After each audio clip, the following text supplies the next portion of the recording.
Είχαμε πάει σε ένα σημείο στη Βλαχιά, λέγεται. Πηγαίναμε κάθε Σαββατοκύριακο σε αυτό. Αλλά λόγω ότι θέλαμε και τους γονείς της γυναίκας να τους αφήσουμε να κάνουν κάτι μπάνια, τους αφήσαμε τον Ιούλιο εκεί.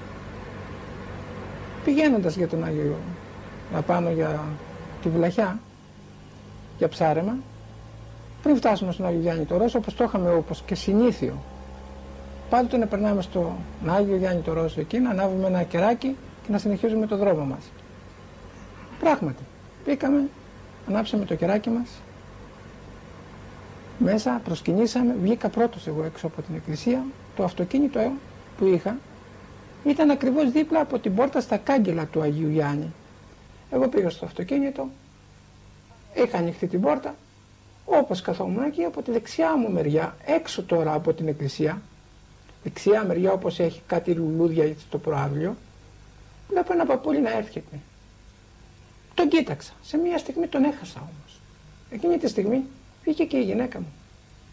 Μπαίνοντας και η γυναίκα μου στο αυτοκίνητο, τον ξαναβλέπουμε στις σκάλες.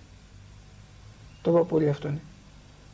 Την ώρα που πάω να ξεκινήσω και εγώ η γυναίκα μου μπήκε από τη μία μεριά και κλείνοντας την πόρτα εγώ και βάζοντας μπρος στο αυτοκίνητο.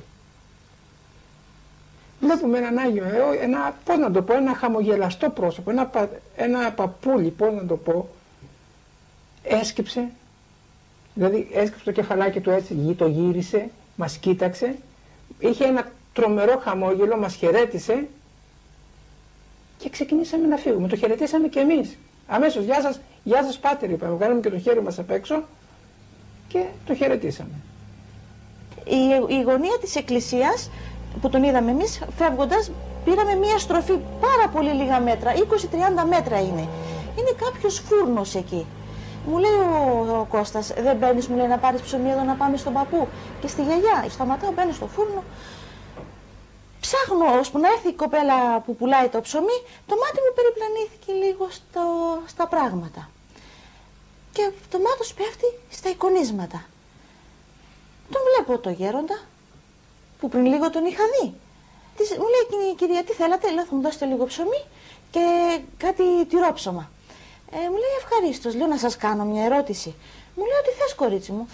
Λέω, αυτός ο γέροντας, αυτός ο παππούλης, πού λειτουργεί, είναι εδώ στον Άγιο Ιωάννη ή σε κάποια άλλη περιοχή. Μου λέει, με κοιτάει καλά λίγο παράξενα εκείνη, μου λέει, τον θες πολύ. Λέω, ναι, τον ήθελα να πάω να του μιλήσω. Μου λέει, κορίτσι μου, δεν ζει ο γέροντας αυτός. Και την ώρα εγώ πάγωσα. Λέω, τι είναι αυτό που μου λες. Εγώ τώρα τον είδα, δεν έχουν περάσει 5 λεπτά, της λέω. Καλά, καλά, κορίτσι μου, λέει, ηρέμησε. Όχι, λέω, δεν έχω τίποτα, αλλά αυτό που μου λέτε είναι κάτι, λέω, δεν ξέρω τι θα μου συμβεί. Μου λέει, από πού είσαι, λέω, είμαι από την Αθήνα. Της εξήγησε ότι πηγαίνω στη Βλαχιά. Μου λέει, αν ξαναπεράσεις ποτέ από τα μέρη μας, έχει κοιμηθεί στη λίμνη Ευβίας. Πήγαινε να τον προσκυνήσεις.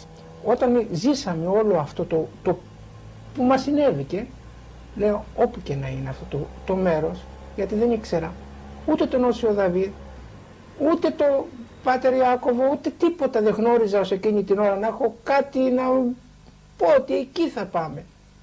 Όπου και να είναι, της λέω, αύριο ξημερώνοντας θα σε πάω όπου και να είναι. Στην άκρη του κόσμου. Στην άκρη του κόσμου, λέω, θα σε πάω να δούμε αυτό το μέρος και να προσκυνήσουμε στον τάφο.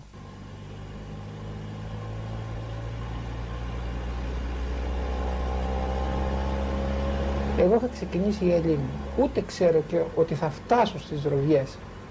Δηλαδή ούτε αυτό ήταν διευκρινισμένο από κάπου, ψάχνοντας. Θέλω να σας δώσω, καταλάβετε ότι ψάχνοντας πήγαινα εκεί πέρα. Δεν υπήρχε τίποτα που να γνωρίζουμε. Απλώς τίποτε. Κάτι με τραβούσε και με πήγαινε σε αυτό το σημείο. Φτάσαμε στο μοναστήρι, με το που μπαίνω στο μοναστήρι, ακόμα δεν ξέρω τι είναι του Οσίου Δαβίδ. Δεν ξέρω τίποτα. Με το που μπαίνω μέσα, πέφτω σε έναν ιερομόναχο. Του λέω, κάποιο τάφος, κάποιου γέροντα. Μου λέει, ναι, δίπλα από την εκκλησία. Δεν είδα κόσμο.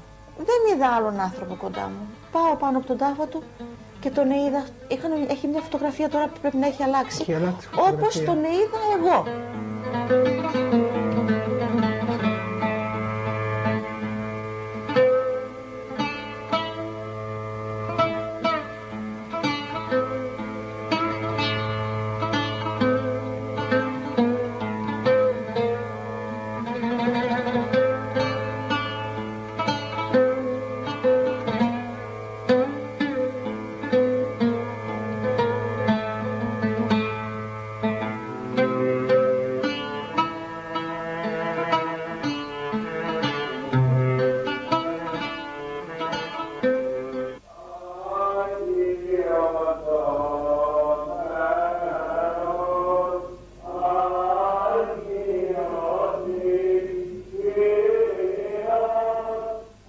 Ερχόμενος λοιπόν στο μοναστήρι, μαζί με μερικούς συνεργάτες μου, με υπεδέχθη ο γέροντας στην είσοδο του Ιερού Ναού.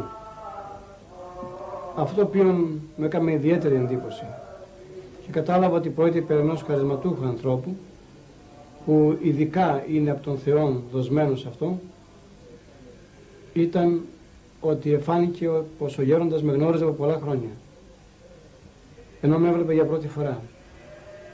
Κατάλαβα δηλαδή έντονα ότι υπήρχε μέσα του ένα διορατικό και χαρισματούχο ταλέντο, χάρισμα, με το οποίο γνώριζε τον κάθε άνθρωπο, όχι μόνο εξωτερικά στο πρόσωπο, αλλά και στο βάθος της υπαρξής του ακόμα.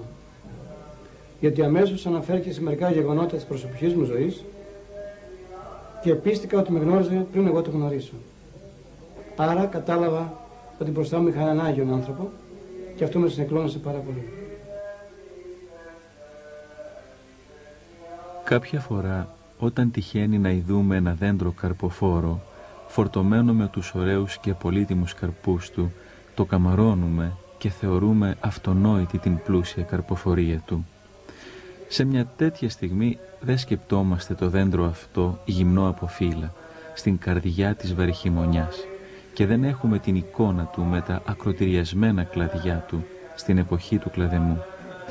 Εμείς θαυμάζουμε και καμαρώνουμε το κατάφορτο από ώριμους και γευστικούς καρπούς δέντρου, αλλά δεν παρακολουθήσαμε και δεν γνωρίζουμε εμείς εκείνες τις φάσεις της ζωής του που έπρεπε να προηγηθούν για να βρεθούμε εμείς τη στιγμή αυτή που το καμαρώνουμε στην ευχάριστη θέση της απολαύσεως της ωραίας εικόνας του και ενδεχομένως και του γευστικού καρπού του. Κάτι παρόμοιο μας συμβαίνει και όταν στεκόμαστε μπροστά στην εικόνα ενός καταξιωμένου πνευματικού αγωνιστού. Καθώς τον θαυμάζουμε, έχουμε την εντύπωση ότι η πνευματική του πορεία έγινε χωρίς δυσκολίες, ότι ήταν ίσως απροβλημάτιστη.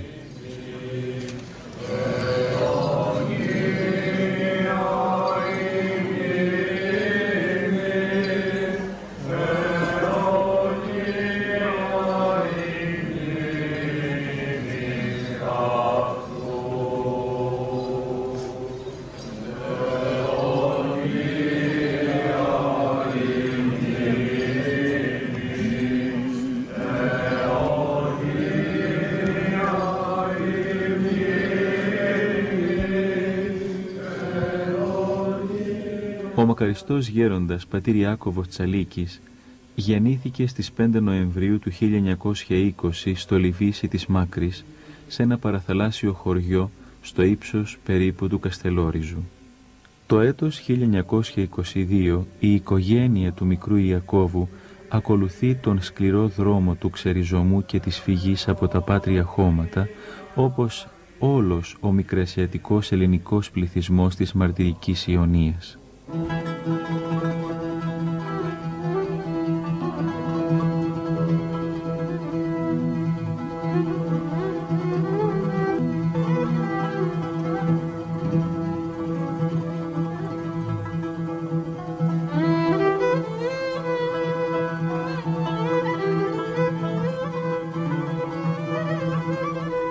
Όμως παρά το γεγονός του μεγάλου και αθεράπευτου ψυχικού πόνου του ξεριζωμού από τα πάτρια χώματα της Ιωνικής γης, η οικογένεια του γέροντα Ιακώβου